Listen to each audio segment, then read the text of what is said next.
Salam, Bakının yolları tıxanıb. Biz total tıxac dövrünü yaşamaktayıq.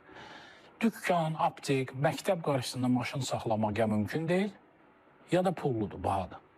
Cərimələr effekt vermir, heç bir effekt vermir. Əksinə əhali arasında narazılıq yaradır. Ayna yolları yazır, kəsir, ölçür, biçir. Tıxac daha da artmaqdadır. İntellektual mərkəz işıqforlarla oynayır, tıxac daha da artır. Bir sözlə Bakı tıxanıb, cümlə Bakı tıxanıb. Heç bir tədbir zamanında başlaya bilmir. Təcili yardım zamanında hadisə yerinə çatmır. Avtobus zolağı, velosiped zolağı anlayışları hələ ki yarım çıxdı, kəsik-kəsik. İndi nə edək? Bakını bağlayaq? Mümkün deyil axı. Bəlkə boşaldaq? O da mümkün deyil. İş yerləri Bakıdadır. İşıqforların intervalını bəlkə çoxaldaq. Bəlkə yolları daim açıq eləyək, işıqforları yığışdıraq. O da mümkün deyil axı. Çünki Bakı son illər plansız inşa olunub. Hər tikilən göydələn artıq tıxac mənbəyidir. Həyəti yox, parkovkası yox. Özü də şəhərin düz mərkəzində bu tikintiyə icazə verən sabah Bakı tıxacını yaratmış şəxsdir.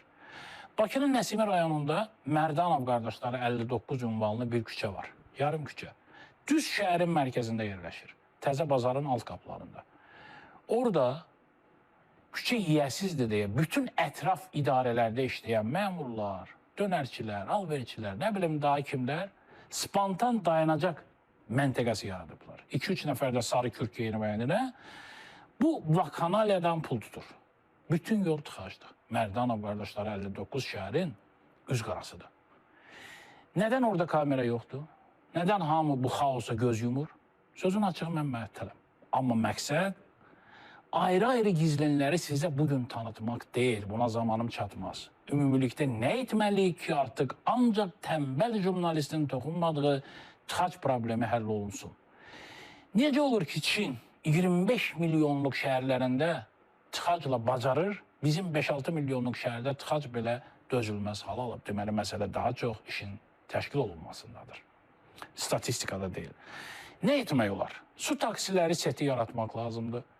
Məktəblərə əmr verilməlidir ki, ancaq məktəb avtobusları şagirdləri dərsə aparıb gətirsin. Bu əmri icra olunmadıqda valideynlər cərimə ilə cəzalandırılsınlar. Və bu avtobusları, məktəb avtobuslarını, o biri sərnişin daşıma avtobuslarının yol zolağına buraxmaq lazımdır. Universitetlər və o qədər də operativ işi olmayan elmi müəssisələr və digər mega idarələri bölgələrə, xüsusilə də Xan kəndinə köçürmək mümkündür. Şəhərin mərkəzi hissəsində tikintiyə qadağa qoyulmalıdır. Bütün bu təklifləri verirəm və özüm də anlayıram ki, boş-boşuna danışıram. Heç kəs mən dediklərimi eləməyəcək, amma problem də var axı. Ortada olan budur ki, yollar tıxacdır və bunun bir günahkarı var. İndi nə günahkar axtaraq, nə də günah. Amma bir gün gələcək, tıxac elə bir böyük təhlükəyə səbəb olacaq ki, onda günahkar axtarılacaq. Bunu bilirsinizsə, nədən işinizin öhdəsindən yetərincə gəlmirsiniz? Ölkədə tıxac var. Eyni zamanda Çinin az qala bütün zavodları Bakıya işləyir, maşın daşıyırlar. Ortada tıxac var, yollar kiçilir, qazılır. Bu nə deməkdir? Tıxac olacaq da. Bəlkə mən səhv eləyirəm, bəlkə mən tıxaca düşmüşəm.